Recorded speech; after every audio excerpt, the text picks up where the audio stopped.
I think the best way to start playing The Sims for me is to go right to create a sim and get a character that's right for my story. You're not going to hurt the sim. You're not going to break the game. It's got a lot of controls. Try them. See what they do. In a short amount of time, you're going to get something that you like. It's really, really easy to be creative in The Sims. I mean, you do it and you don't even know you're doing it. If you're playing the game for the first time, I think the easiest scenario is 2 adult Sims living together in a house. Get one of them a job and have one of them make friends. You get too many Sims in a house and it's just chaos. There are 6 kinds of Sims, 6 aspirations that a Sim can be. Popularity Sim. I want to meet someone new. I want to meet someone new. They're never satisfied with the number of people they know. Pleasure Sims. They want to go out to a party. They want to go on a date. If you leave them at home, too, like a popularity sim, they're going to be bummed out. Unless you have, like, a really sweet pad for them where it's got, like, DJ booths. And then there's the wealth sim.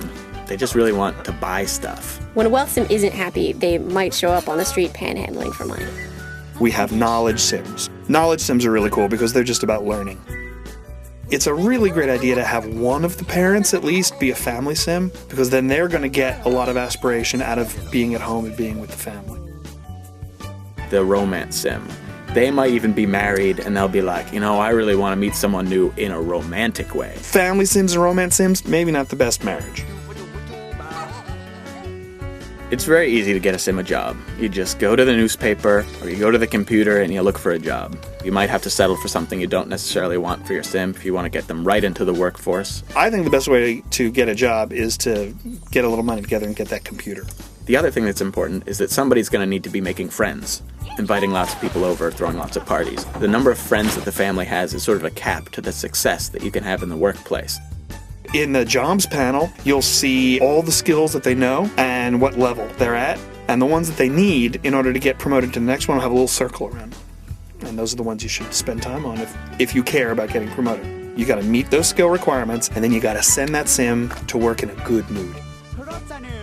Sims make friends relatively easily. You don't want to rush it too fast. Something that the game does, it gives you access to relationship building activities a little bit before they might be guaranteed successes.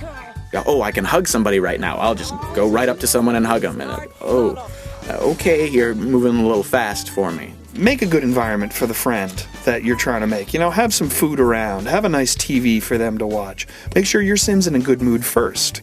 It's a fun, gamey little system, but it's based on stuff that's true. The key to really making good friends is use the phone a lot.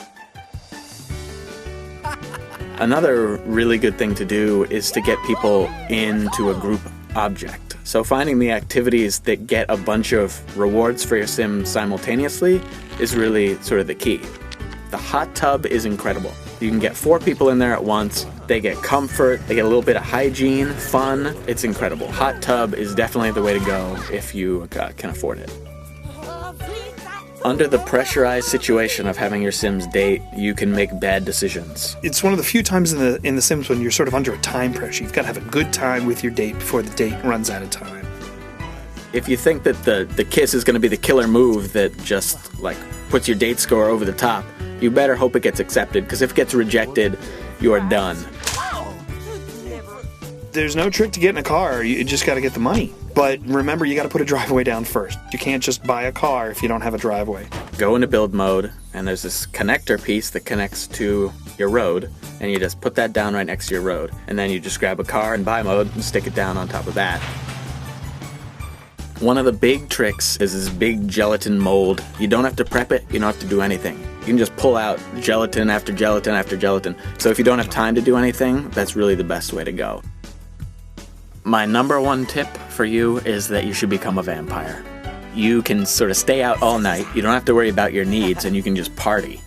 The way to become a vampire is to schmooze the grand vampire. Chat them up a little bit, they're eventually going to just try and bite you and turn you into a vampire. It's a good lifestyle. You could play as a character that doesn't want any of your Sims to be happy ever. Your Sim wants to buy a nice set of furniture and you decide to delete everything in his house instead and see what happens to him. It's like dropping in on a sitcom. No matter how weird you are, you're still just a normal person and everyone loves you. There's so many different ways to play The Sims 2 that the possibilities are almost endless. Di richtig.